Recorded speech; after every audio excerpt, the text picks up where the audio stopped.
All right. So hello, everybody, and welcome to our evening about plant-based eating. So just a couple notes before we get going. So make sure everyone stays on mute just because we do have a fair number of people within the call today.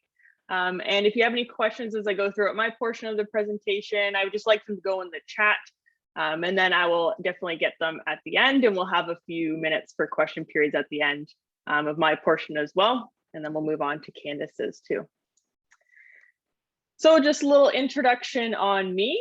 So my name is Alex Robinson. For those who don't know me, I'm the communications co-lead for Green Goddard. In terms of my background, I have a Bachelor of Science in Animal Biology and a Master of Science in Environmental Science, both from the University of Guelph. And I've worked in the agricultural industry for a few years and have recently transitioned to the environmental industry. So today I'm going to be talking about how our food choices can affect the planet and focusing on the actual potential reducing of animal product consumption. And then Candace Cunningham will be speaking about how these choices can also affect our health, as well as how we actually go about eating more plants. So let's dive right into it here.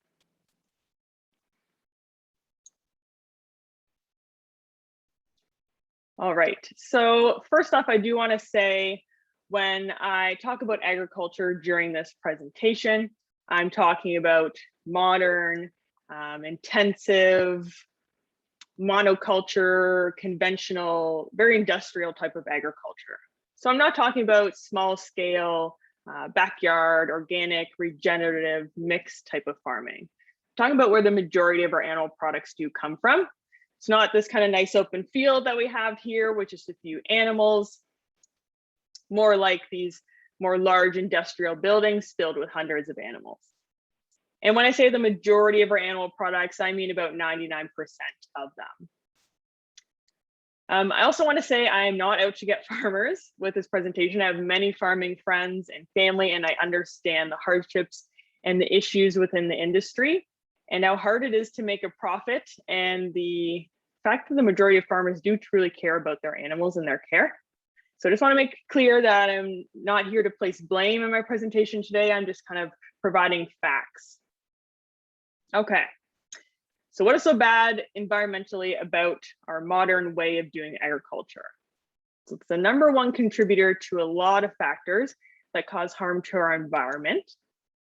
So including, but not limited to, high production of the greenhouse gases, methane and carbon dioxide, overconsumption of water resources, overuse of land resources, high production of waste, which is one of the main causes of the water and air quality degradation, deforestation. I'm sure you've all seen the fires in the Amazon due to creating more land for beef production, an extinction of native species, and loss of biodiversity because habitats are being taken over for animal agriculture and ecosystems are collapsing. So I don't have a ton of time tonight, so I'm going to touch on our top 3 issues, which are greenhouse gases, water, and land. So firstly, greenhouse gases.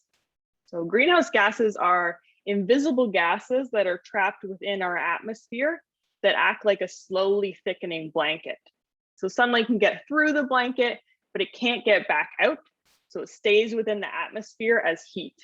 So this is what causes the increase in temperature of our planet, and is why greenhouse gases are kind of the most focused on climate change metric, since that increase in temperature does lead to a lot of other environmental issues, such as extreme weather changes and melting of the Arctic and so on. So the UN states that 14% of greenhouse gases produced globally come from animal agriculture. So some sources even think it's more than that, upwards of 25%. But for tonight, let's stick with that UN figure.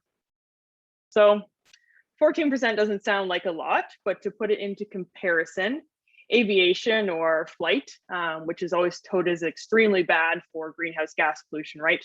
It accounts for only 2% of global greenhouse gases. So where are these greenhouse gases coming from in terms of agriculture?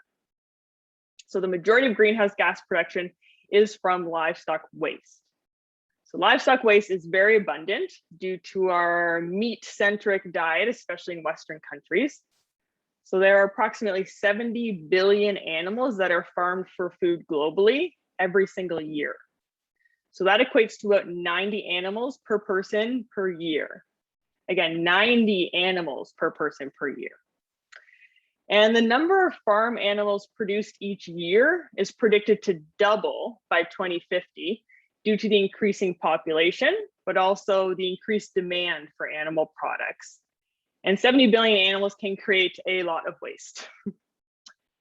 So the reason livestock waste is so bad is that it is typically kept in open manure pits, and that emits a lot of methane gas into the air, which is actually a much more destructive greenhouse gas than the more common greenhouse gas, carbon dioxide.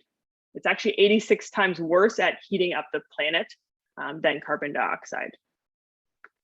So again, waste from 70 billion animals is what makes up the majority of this 14% of global emissions because it produces that methane, which is much worse than carbon dioxide at heating up the planet.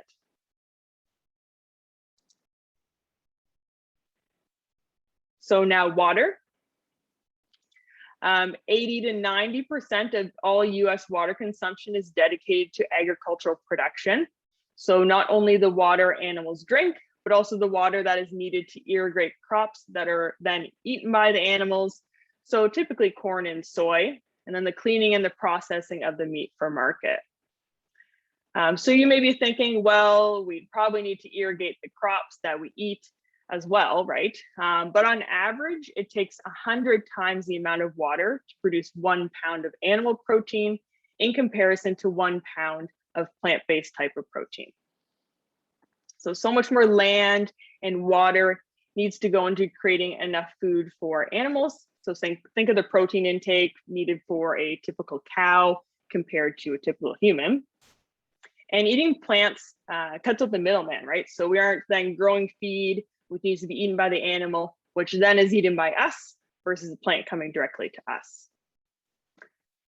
And then thinking back to our previous slide on manure, so animal waste runs off into water systems, and that causes dead zones in the oceans and in our Great Lakes right here at home. So I'm sure you've heard of the algal blooms every year here in Lake Huron, but especially in Lake Erie since it is a shallower lake. So this is a typical algal bloom in Lake Erie and Lake Huron that happens every summer. So what causes algae to grow in this large of a quantity is nutrients, so mainly phosphorus, warm temperature, and then sunlight. So an increase in temperature and sunlight is typically caused by natural factors every summer, but an increase in nutrient level is largely due to human-caused factors. So most of the time it's going to be poor farming practices. Manure is very high in phosphorus, and if manure either directly from the animal themselves or more commonly from being spread on fields gets into our waterways, the water gets that big dose of nutrients, then we have all three factors and algae is formed. So these algal blooms, they ruin drinking water quality, they kill many aquatic species, and they can cause deadly bacteria growth. So this sort of issue can be fixed partly with more stringent regulations and more buffer zones around waterways to prevent any of that direct access. But we would probably have runoff no matter what regulations are in place. Since farm animals are so abundant, it's basically impossible to prevent manure runoff with the amount that they produce. So the other way it can be fixed is with farming of less animals and less monoculture crops being grown for animal feed. So typically when animal feed is grown, it's in large amounts since they require so much intake, as I mentioned, and in single crop or what are called monocrop fields that go on for miles. So the problem with this is a field that grows, let's say corn or soy every single year over and over again, will have all of its nutrients taken out by those corn and soy plants because they do require a lot to have high yields. So most of the time soil has lots of nutrients naturally because there would be a diverse species of plants being grown in it. So with all the different plant inputs, the soil would have its own nutrient renewal. But if you just have the same crop or two in the same field over and over, it's going to require large amounts of manure application because the soil is being stripped of all of its nutrients and not getting any put back in. So then that's going to inevitably run into our waterways and create this algae. So if we didn't have to produce so much animal feed, we would not have as many of these monocropped areas, and we would have less loss of soil nutrient issues. So to kind of recap on water, because that was a lot of information, animal agriculture uses a lot of it, much more than plants for human consumption does. And we contaminate the majority of our waterways with high levels of nutrients from manure being spread on fields due to the monoculture animal feed crop demand taking nutrients out of the soil.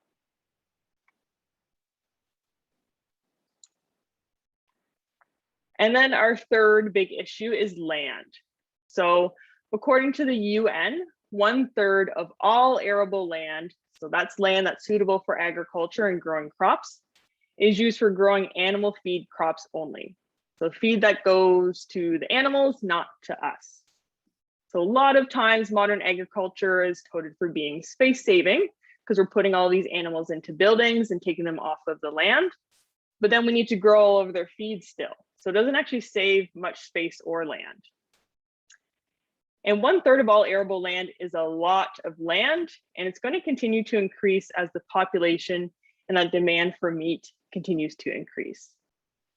So if we even think about it, climate change aside, basically we want to sustain 10 billion people, which is the predicted population for 2050.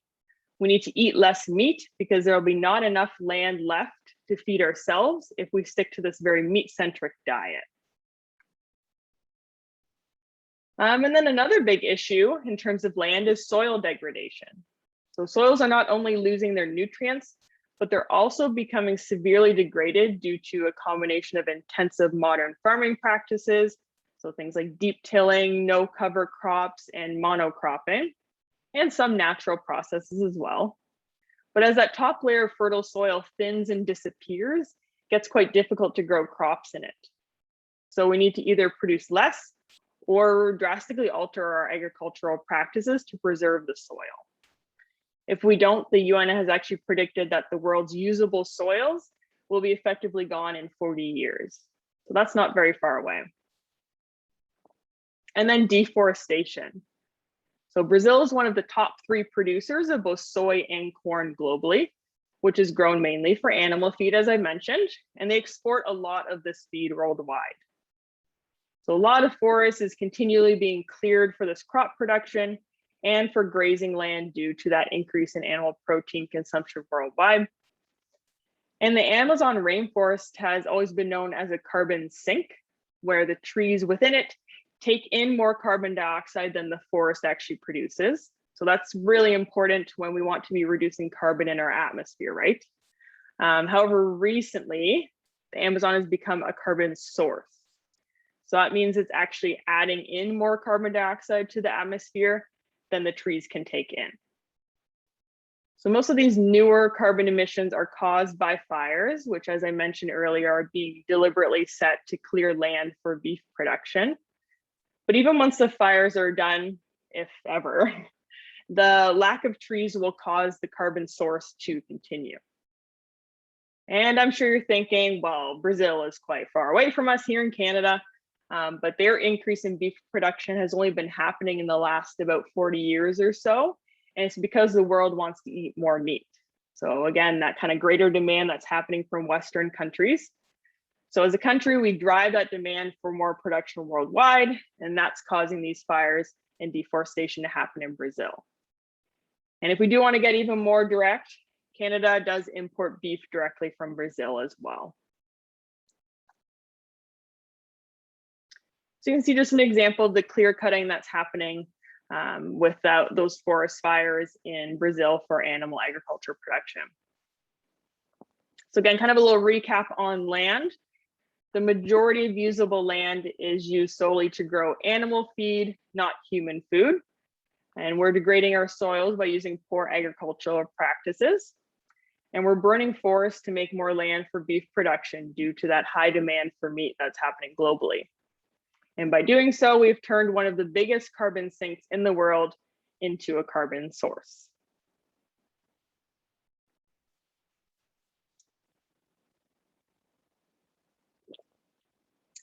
All right, so those are our top environmental issues surrounding modern agriculture. I'm kind of sorry for the doom and gloom. So what can we do as individuals, right? If we choose to favor plant-based foods over animal products, we're going to reduce demand, which will reduce supply. As we know, they come hand in hand, right? And by reducing supply, we're going to reduce a lot of these issues like the soil degradation, the deforestation, marine pollution issues, methane from manure storage, and greenhouse gas emissions. So making the transition to a more plant-focused diet is kind of one of the most effective ways an individual can mitigate climate change. And it's one of the most accessible ones too. So purchasing something like an electric car is very expensive, but purchasing more plant-based proteins over animal proteins is a choice we can make at the grocery store every single week, and is very accessible.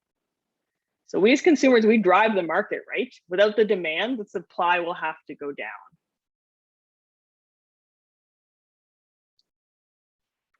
All right, so I have a few recommendations I would like to end on before we move on to Candace. So the first one there is do your own research and find your why. So if something in particular of what I said tonight kind of hit a chord with you, look into it further using reputable sources. It's hard to do something without having some sort of passion or drive behind it, right? So you need to find your drive as to why you want to reduce your animal product consumption. If it's environmental, that's amazing. If it's health related, as we'll learn with Candace's portion of the presentation, also amazing. And there's factors I haven't even touched on tonight, such as animal welfare issues that could also be your potential why. So I have 2 books listed there that I would recommend to kind of get you started if you're not sure where to go. So Third Plate by Dan Barber and Braiding Sweetgrass by Robin Wall Kimmermer.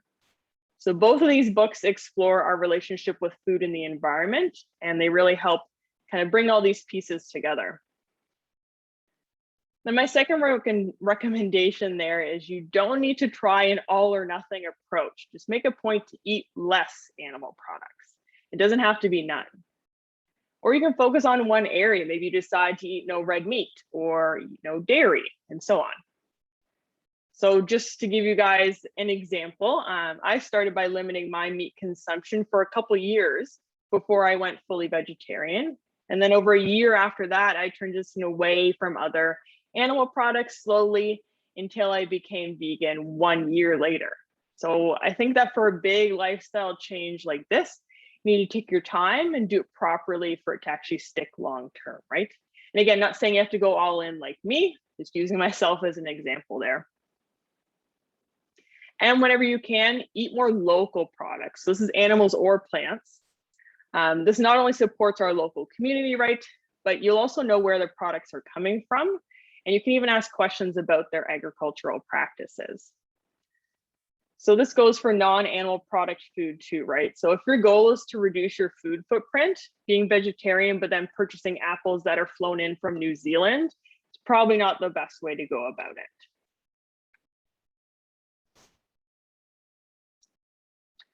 All right, so you can feel free to contact me at the Green Goddard email, as well as our website where we have an entire page dedicated to plant-based eating. So if you go under the information tab, but at this point, I'll open it up to any questions that people have. So you can either type them in the chat or just talk out loud.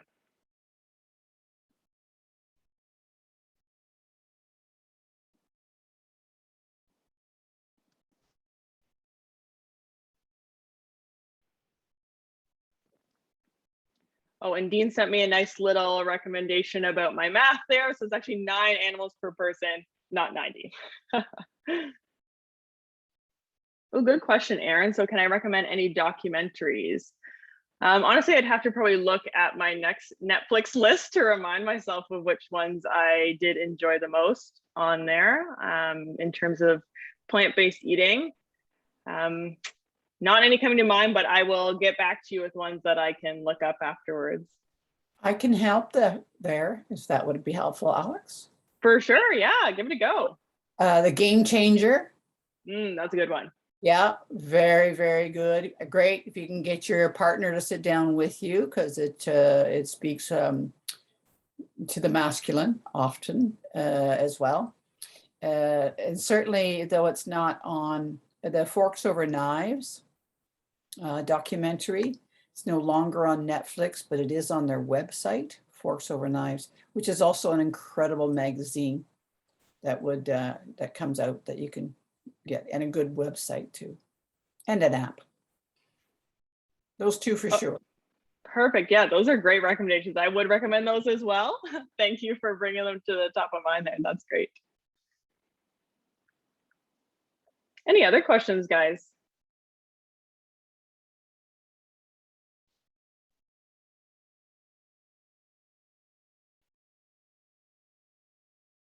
All right, if we have none at this time, obviously feel free to send an email if you think of one later on or don't want to maybe send it to the whole group. That's totally fine. So next up, I'm pleased to introduce Candace Cunningham. She's currently working at the Maitland Valley Center in Goderich as a registered dietitian. She's completed a master's degree at Western in food and nutritional sciences. So she's a local, born and raised in Goderich. She actually grew up on a farm with her family, so she has been tied to agriculture her entire life. So now that I'm done kind of the environmental side of why we should be eating more plants, Candace is going to speak about the why in terms of the nutrition side, and then how to actually go about it.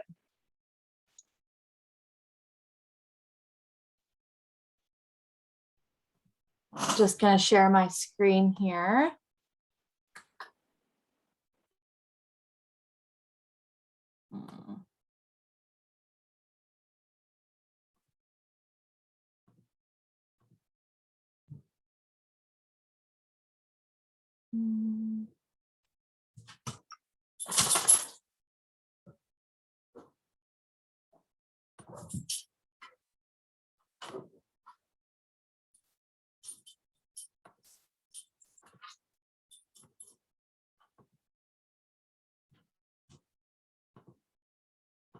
All right, can everybody see my slideshow and hear me?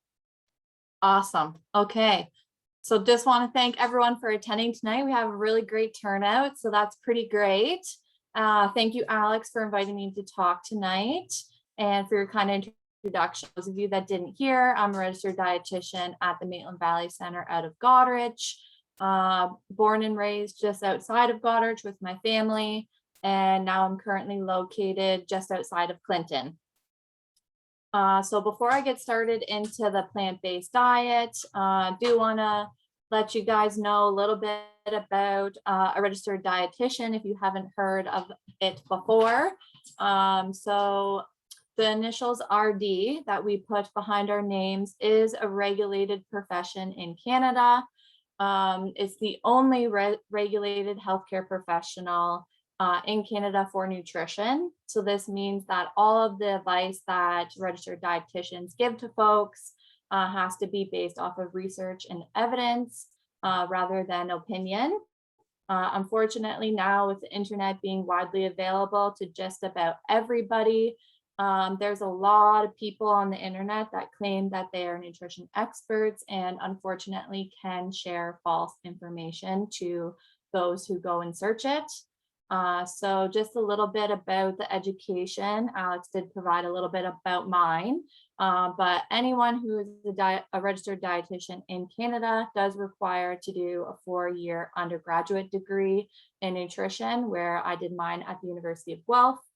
And then there's the option after an undergraduate degree to either do a 1-year internship, a 1-year diploma program, or a 1 to 2-year master's degree, each of which the further educations also require the 1-year internship.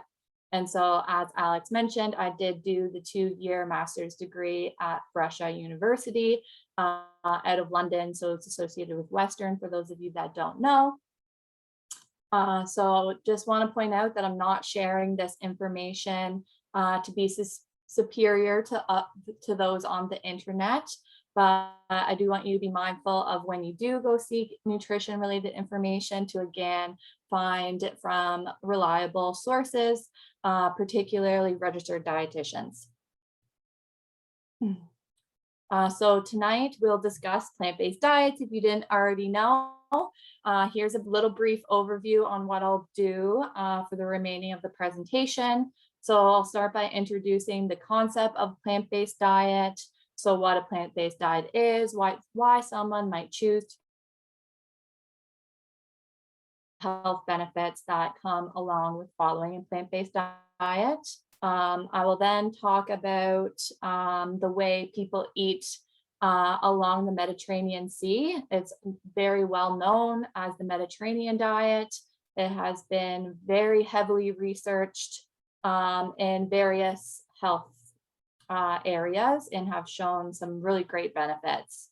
I'll then go into discussing how we could incorporate some aspects of the Mediterranean diet in ways that are feasible for you where you're at now with your plant-based eating. And then, of course, I'll also end with a Q&A. And so you can either pop your questions in the chat as we go and I'll address them at the end like Alex, or you can save them to the end and you can pop off unmute just to ask your question. I will share that I'm trying to make this as interactive as possible. So I will ask a few questions as we go along. And so you can either, again, answer the questions in the chat or feel free to unmute yourself. I love to hear everyone's voices and faces. So if you're comfortable sharing on your video or with your voice, muchly appreciated. But if not, you can pop in the chat whenever those questions come up. I will also share some websites at the end to browse through if you are interested in exploring some plant-based recipes. So there's many reasons why one chooses to consume a plant-based diet. So one reason being related to the environment, as Alex mentioned in her half of the presentation. Another reason being religion. So for example, Hinduisms do not eat meat as they see animals as a sign of worship. Islams don't eat pork and they only consume halal beef and chicken. So that's just the way that the animals are cared for and butchered. Hinduism does not consume dairy or pork and will only consume kosher chicken and beef. Another reason could be personal ethical values. So that may or may not be tied to religion. So for example, people choose plant-based diet because they don't agree with killing animals for human consumption. The fourth reason being about the health benefits that have been found when following a diet. So of course, this will be the focus for the remaining of my presentation. So what is a plant-based diet? So I want to make it clear that a plant-based diet doesn't mean an all-out vegetarian or a vegan diet. It simply means that majority of what you do eat comes straight from the plant rather than the animal. So I'm not here again to tell you to never eat meat again in your life. Meat does contain great sources of nutrients that are not found in plants, or you have to eat more plants to get the equivalent nutrition from animals. But yes, I am going to encourage you to consume less animal and more plant if possible. And of course, since the majority of us today are from Huron County, we know that we have abundance of farmland and we do consume meat on a regular basis. Alex talked a lot about that earlier tonight. And so the reason why we might want to limit meat, particularly red meat, will be discussed in the future slides. So as mentioned, plant-based diet just means that majority of the food we consume comes from plants with a little bit of animal-based protein consumption. So I have a question for you guys. What comes to mind when we talk about a plant-based diet? So what are some plants that we may eat, whether it be protein related or not protein related?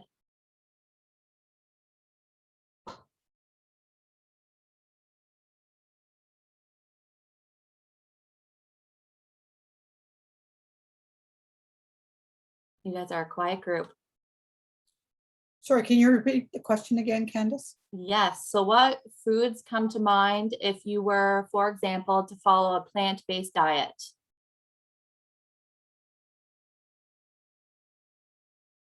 Spinach. Yep. What food group does spinach belong to? Cruciferous. Very Pacific. But yes, a vegetable. Vegetables are definitely included in the plant-based diet. I would think you would be eating lots of salads. Yeah, beans. Yes. and Yeah, beans and legumes. Good one, Becky. chili.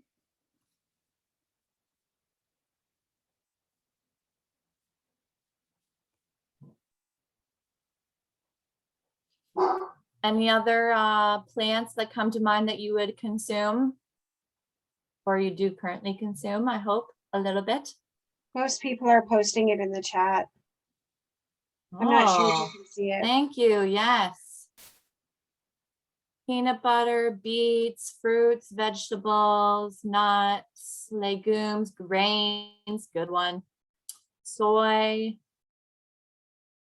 tofu. Good one. Yeah, you guys are awesome.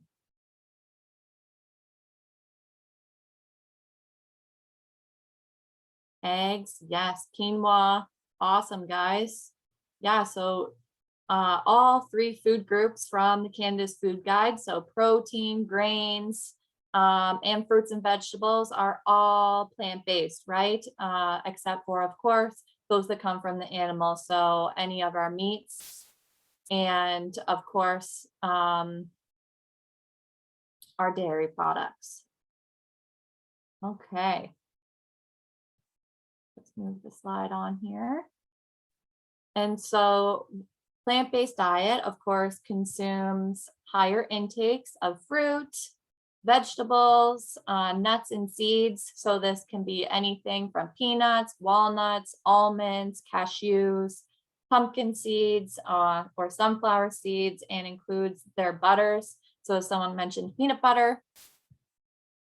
Beans, so this includes kidney, black and white beans, and of course our green and yellow beans would be included in our vegetables. Some peas, for example, the split peas for some protein, chickpeas, and then of course lentils, so the green and red lentils. And of course our grains, you can't forget about our grains.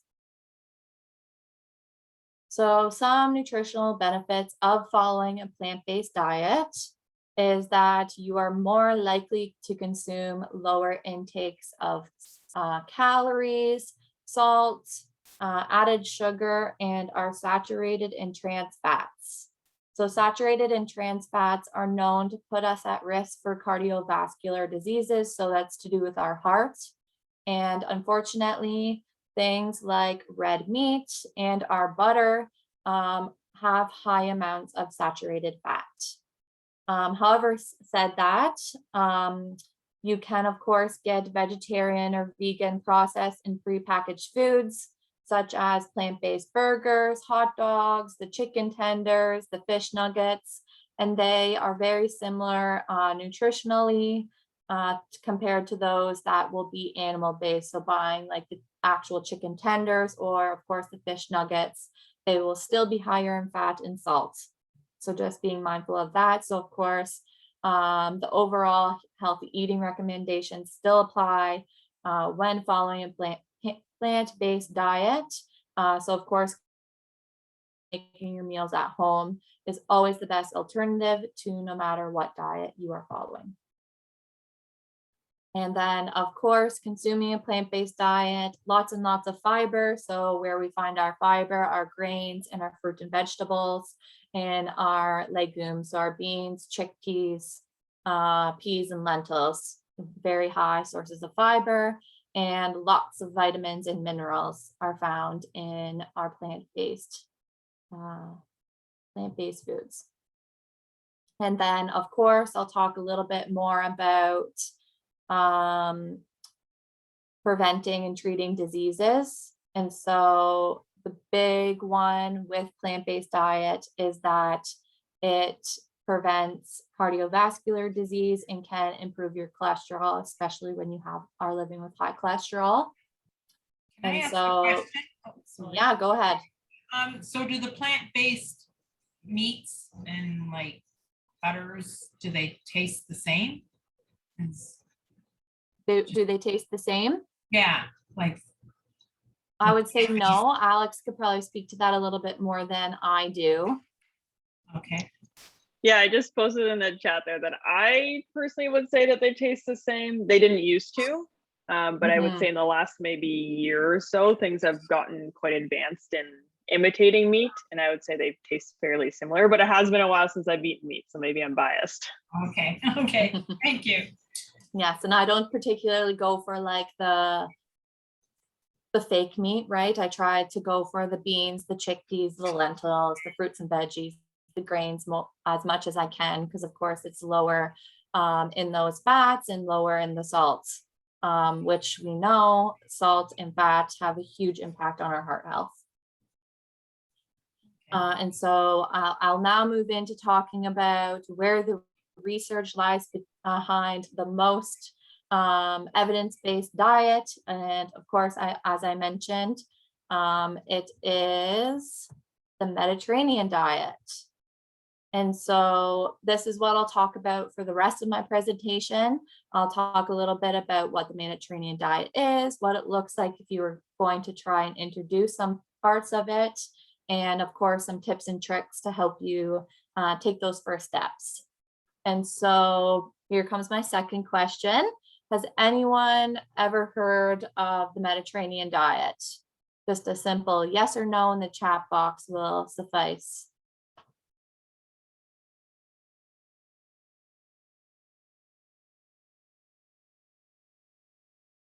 Oh, lots of yeses.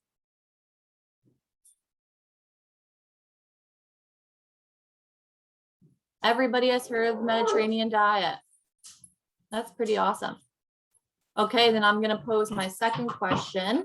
So what have you heard about the Mediterranean diet? Other than what I have spoke to already today about it. So you can either pop in the chat or unmute yourself if your answer is a little bit longer.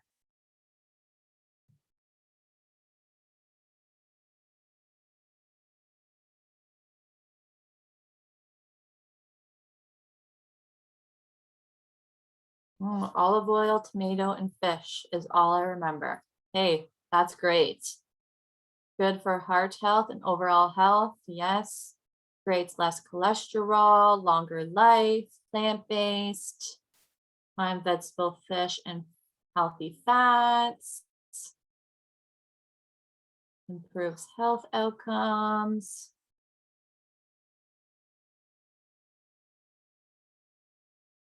Tomatoes, healthiest diets to follow. High fat with all olive oil, quite a bit of plant-based diets, not all whole foods though. Used by the blue zone population, less cholesterol. Awesome. Very knowledgeable group about the Mediterranean diet. Hopefully I can teach you a little something.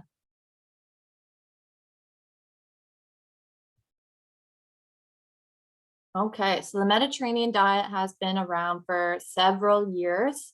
So the first study ever conducted was during the Second World War, consisted of 13,000 people, various countries across the world, such as the United States, Greece, Japan, and Finland. Those are just to name a few. I'm not going to name all the countries because I'd be here for quite some time. And from this study, they found that people who ate more fruits and vegetables, grains, beans, and fish were among the healthiest. So those that lived in Crete, Greece, were found to be the healthiest out of all participants in regards to their cardiovascular health, so our heart. So when the researchers studied further about what the heck these people are eating to make them so healthy, this is where the concept of the Mediterranean diet came from. And so it goes without saying that this diet is based on the eating patterns of those who live along the Mediterranean Sea, which is how it's got its name. So some of these places are Spain, Italy, and Greece. And since this study, there has been hundreds, if not thousands, of other studies conducted on the Mediterranean diet that has shown very promising results on our health. And so the Mediterranean diet has many, many, many health benefits. Can't list them here on this, all on the slide, of course, because again, I'd be here all night. But the biggest benefit, as you guys know, is on our heart health. So it's actually been shown that those that follow a Mediterranean diet can reduce the risk of developing a cardiovascular disease by 30%. So pretty incredible just through diet alone. So it does this by lowering our cholesterol levels, our blood pressure, and also decreases our risk of developing type 2 diabetes. So all three of these, of course, are to do with our cardiovascular system and goes through our arteries and blood vessels in our heart. It can also keep away depression, so lots of mental health benefits, can protect us from Alzheimer's disease, and can help us grow healthy babies if we're looking to become pregnant. So what is the Mediterranean diet? So many of you have already mentioned a lot of these concepts, but this type of diet includes lots of fruits and vegetables, lots of whole grains, of course, low intake of processed food, as I mentioned, no matter what kind of processed food we eat, always higher in calories, salt, and fat. Lots of fish, of course, having lots of access to the sea where they live in the Mediterranean. So lots of fish and seafood. Of course, getting their protein from plant-based sources. So that's our nuts and seeds, beans, chickpeas, lentils, all those in the legume family. And then, of course, it also, following this type of diet, consumes low intakes of saturated fat, red meat, processed meats, redefined grains, and added sugars. Not to mention olive oil, as someone mentioned, to get some healthy fats there. So here is a picture of the Mediterranean diet pyramid. So this was kind of created as an alternative to the United States food pyramid.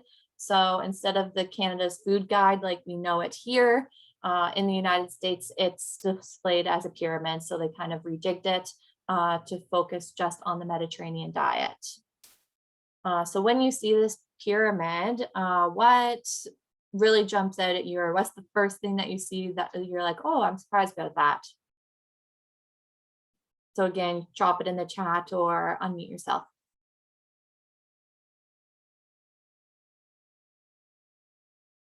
Avocado, yes. And of course, avocado is included in the healthy fats. Potatoes, yeah, wine. I was waiting for someone to say that. Lots of fish.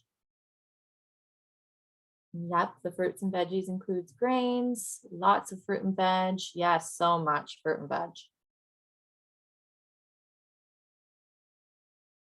Yeah, so sounds like people are surprised about the amount of fruits and vegetables, that the grains are kind of in line with the fruit and vegetable intake.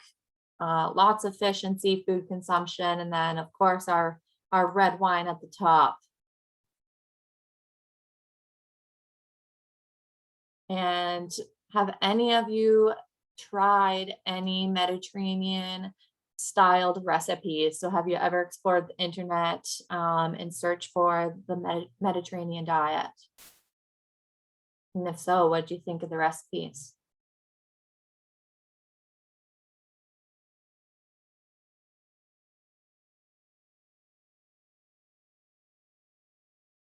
Dean has tried a recipe.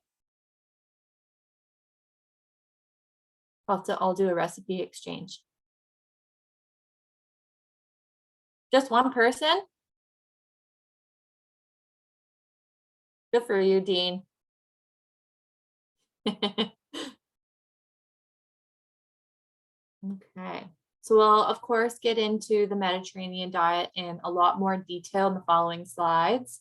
What this pyramid shows is that those on the bottom of the pyramid are something the Mediterranean diet recommends we eat on a daily basis. And then as we work our way up, it recommends more specific foods on a weekly or monthly basis to support our heart health.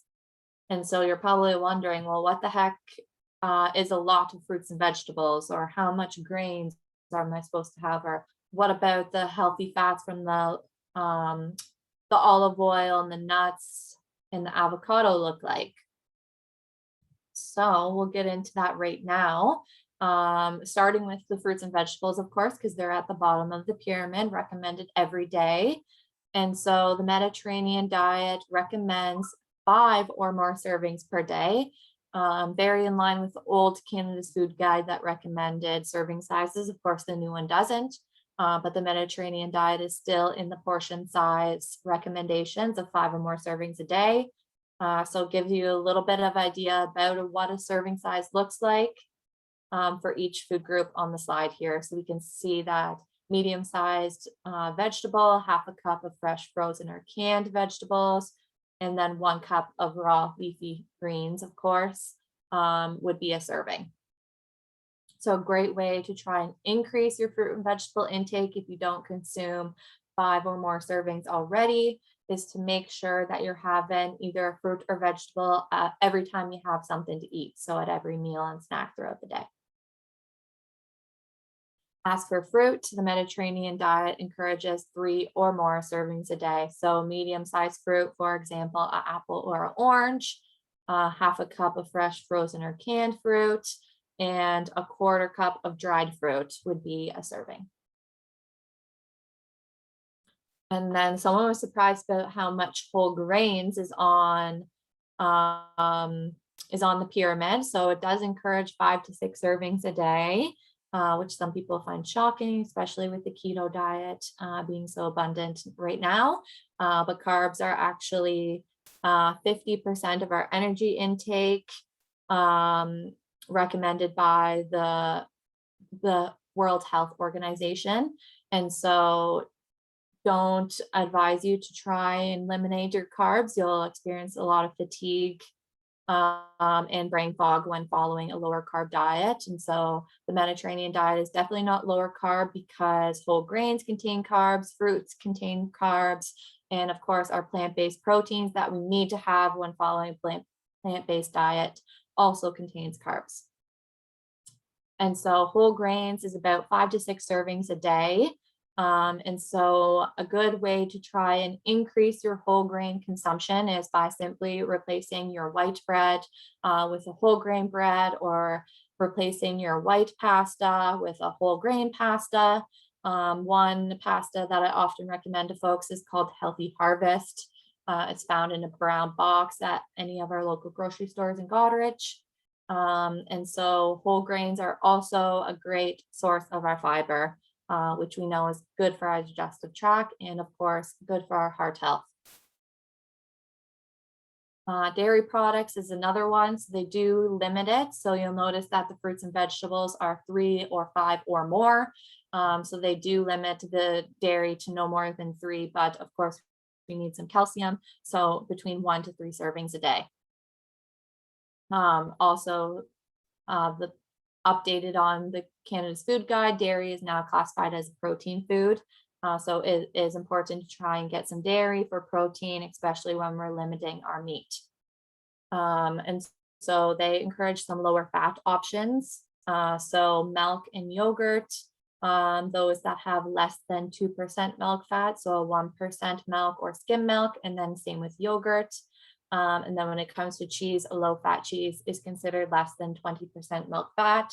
Very hard to find in the grocery stores. A lot of them can get up to the 40% milk fat, but often most easiest ones to find are Baby Bell. So they're the ones that come in like the little circle, or Laughing Cow is a great alternative to cream cheese.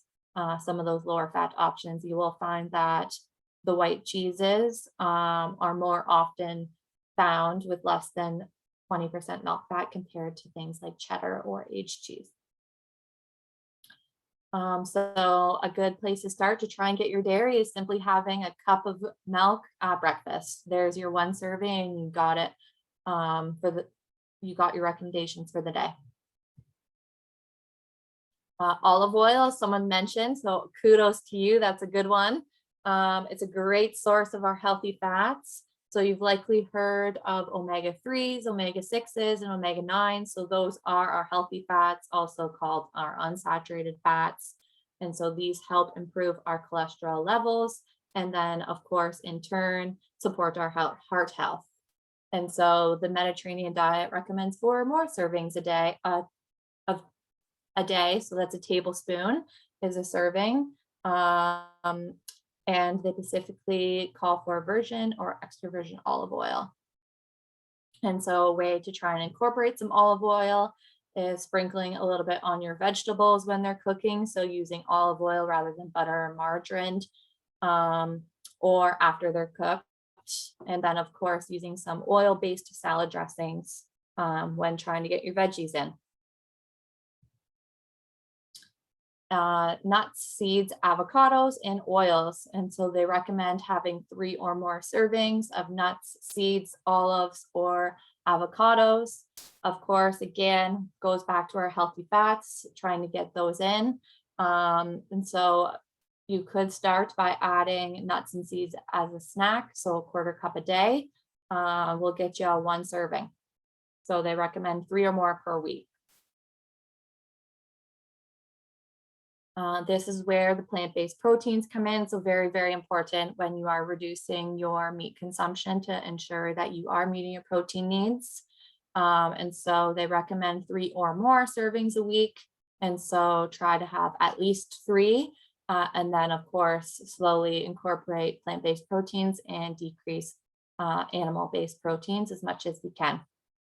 And so, as I mentioned, these plant-based proteins provide us with lots of fiber, which again can lower our cholesterol, and then of course contain a heck of a lot of protein. So trying to have one plant-based meal a week to start would be a good tip. And then another tip is that when you cook red lentils, they become soft and mushy and actually take on the similar consistency of ground meat.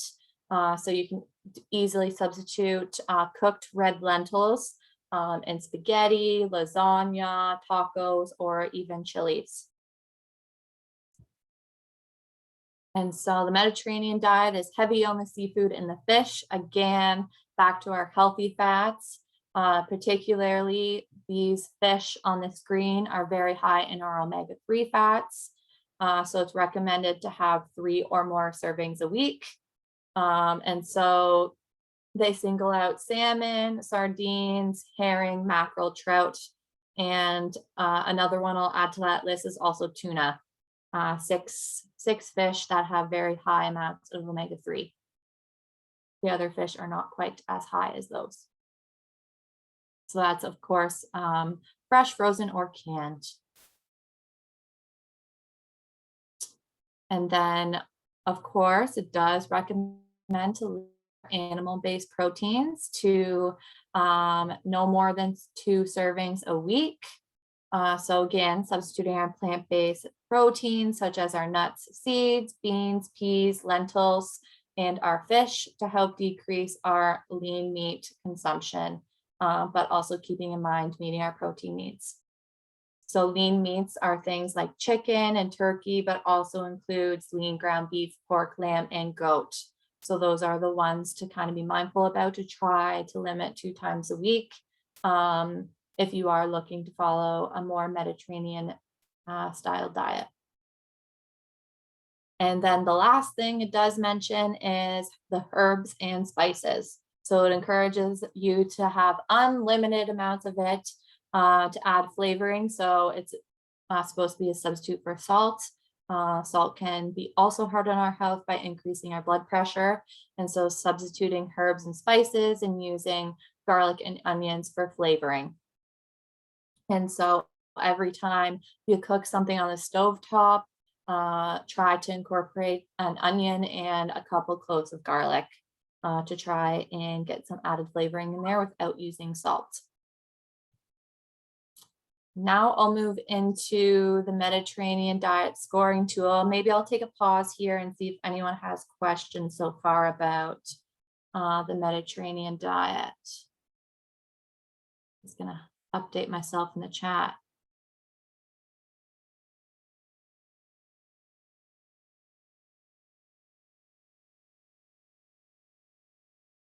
Oh, some people are talking about having some Mediterranean diet styled recipes.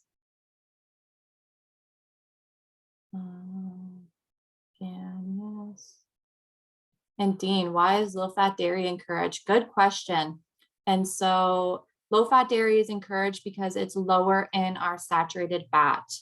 And so any milk or yogurt products that are 2% or higher have higher amounts of saturated fat, which research tells us that we need to limit in order to protect our heart. And same goes for cheese. So if you ever toss around the brick of cheese and check out the nutrition facts, you'll be surprised to see quite a high percent of saturated fat found in cheese. And then again, also in your high fat dairy and so your milk and your yogurt as well. Great question.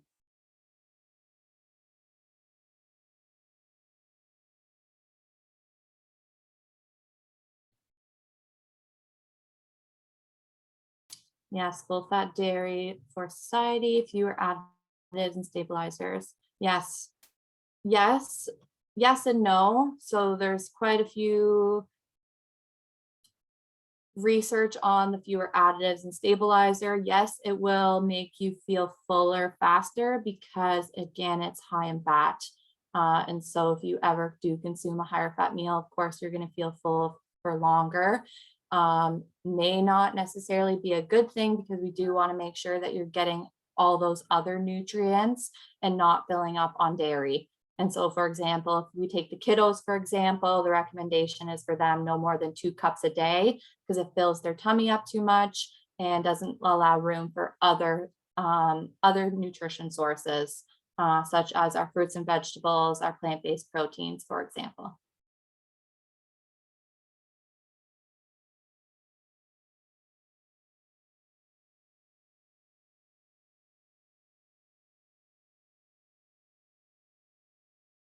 Oh, good question, Kate. How important is it to have diversity within the food group? For example, is it okay to have just the milk and not the yogurt and the dairy category? Yes, that's fine.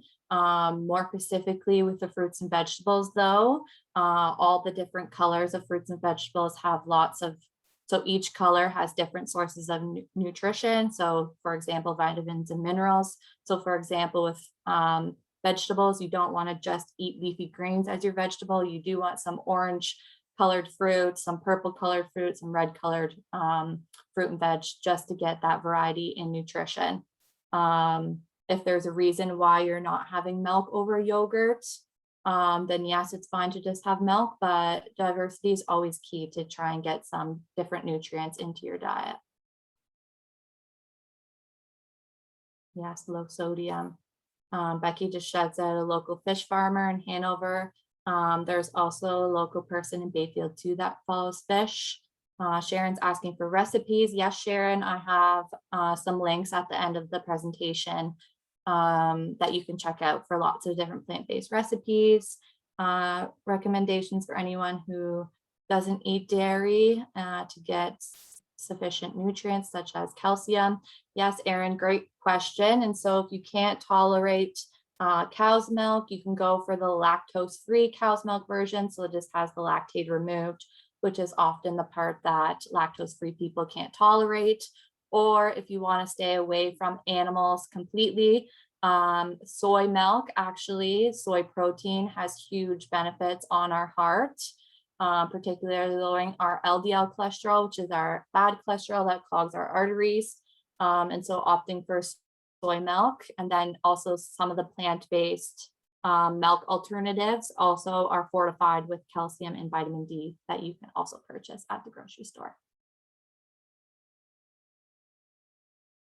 Okay, some great questions, everybody.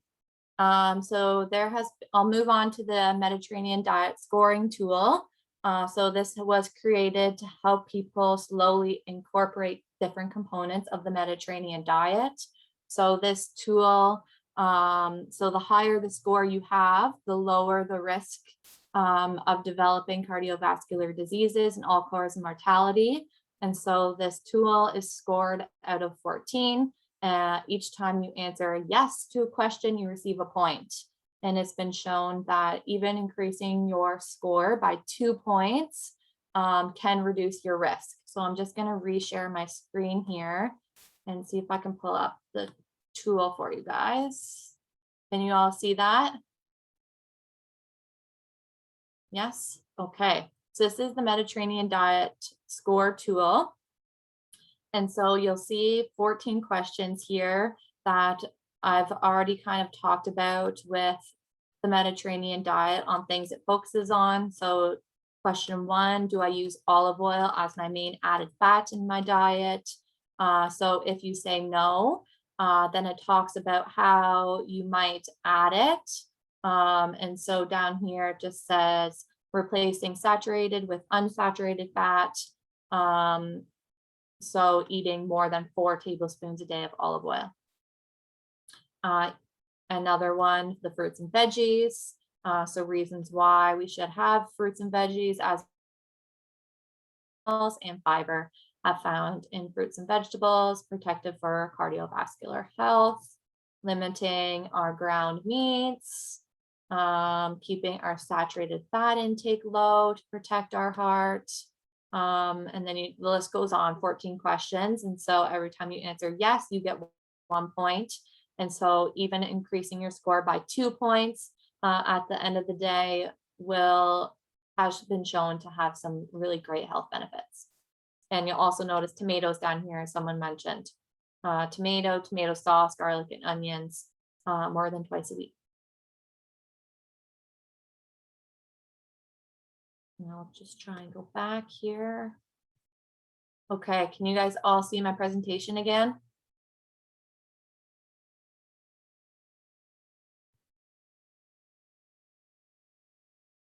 Someone drop a yes or a thumbs up if you can see my presentation. Thank you, Darlene. Thanks, Alex.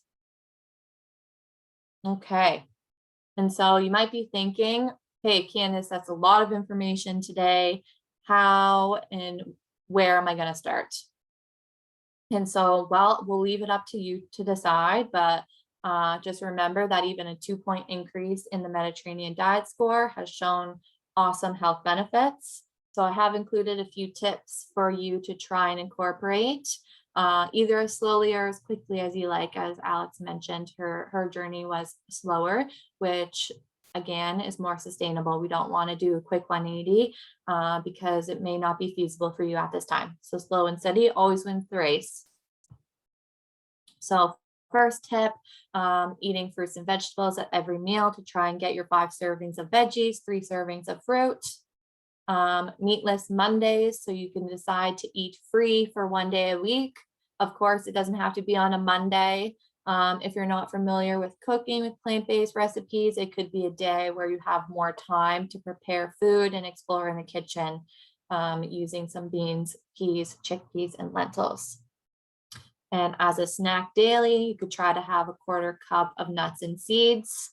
If you're going to opt for a trail mix, do encourage you to avoid those with candy, so such as the chocolate chunk and M&Ms, because of course they're also unhealthy fat and saturated fat. And of course, opt for the no salt added option to protect that heart and your blood pressure. And so we know those that live along the Mediterranean Sea have lots of access to fish and seafood, again, containing lots of healthy fats in there. And so they recommend having it 2 to 3 times a week. So it could be a place to start is focusing on increasing your fish consumption, particularly the 6 fish I mentioned earlier. Simply replacing your recipes. So when they call for animal-based proteins, to substitute them with plant-based proteins. And so a good rule of thumb is that any recipes that call for beef or pork, you can replace with lentils or beans. And any recipes with chicken or turkey, you can replace with peas or chickpeas. And then the last tip I have is that if you're trying to transition yourself to get more whole grains, the simple switch is again switching your white bread to your whole grain bread, or if you're a baker, switching white flour with whole wheat flour and adding ground nuts and seeds to those baked goods to increase your fiber intake. And then of course, choosing your whole grain rice, pasta, and crackers. Okay, so that brings us to the end of the presentation. I will change my slide for the recipe, websites for the recipes while we go through some questions if anyone has some outstanding ones.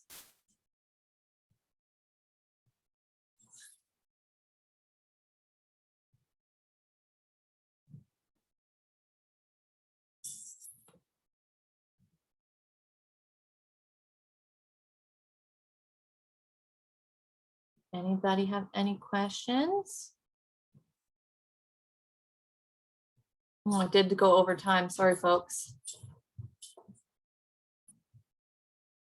What about using ground oats to replace flour? Yes, you can even ground up some almonds too. Awesome point. Take care, Darlene. Thanks for coming.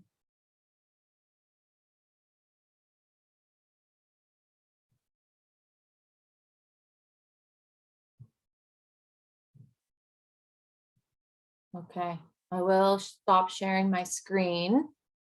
And then of course, Alex is recording. So if you need the websites, they'll be in the recording for you.